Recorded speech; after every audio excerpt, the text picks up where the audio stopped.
Charles Mullet, vous venez de mettre, il y a juste un mois maintenant, la première hydrolienne fluviale de Bertin Technologies.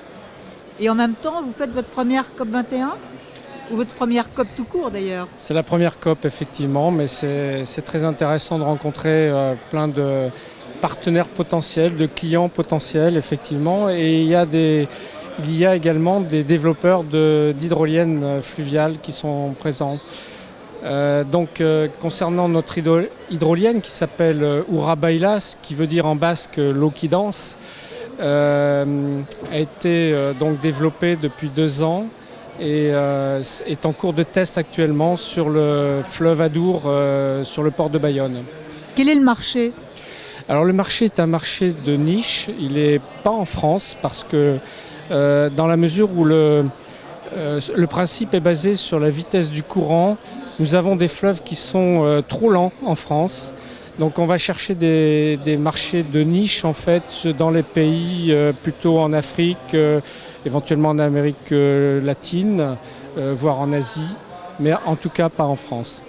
Vous avez réuni beaucoup d'entreprises autour de ce projet. Cela représentait une équipe de combien de personnes environ ? Alors c'est une équipe d'une dizaine de personnes, d'une dizaine de sociétés, qui représente à peu près toutes les compétences nécessaires pour pouvoir développer cette technologie. Donc aussi bien de la mécanique, de l'hydrodynamique, de l'électricité, des matériaux composites et Bertin en tant qu'intégrateur système également.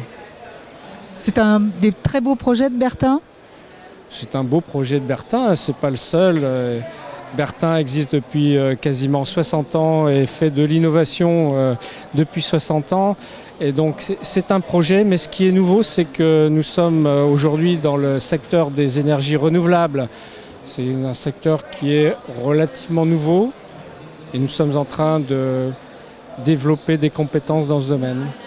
Mais ça veut dire que vous en aviez déjà quand même pas mal, même dans ce domaine, s'il est nouveau. Est-ce qu'il y a des transferts de compétences ? Alors des transferts de compétences, oui.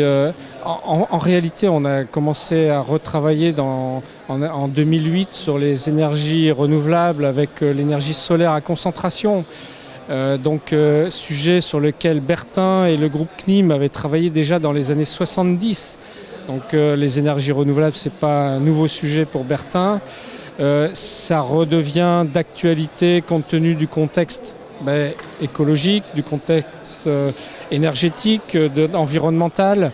Et donc on redéploie ces compétences qui existent depuis longtemps chez Bertin et dans le groupe CNIM. Merci beaucoup et on se retrouve au mois de mars 2016. Volontiers, avec plaisir. Voilà. L'hydrolienne sera ressortie de l'eau vers quelle date à peu près ? L'hydrolienne a pour vocation d'être testée pour l'instant sur l'Adour jusqu'au mois de février-mars. Et après, au-delà, on cherche des applications industrielles avec des nouveaux sites. Merci beaucoup.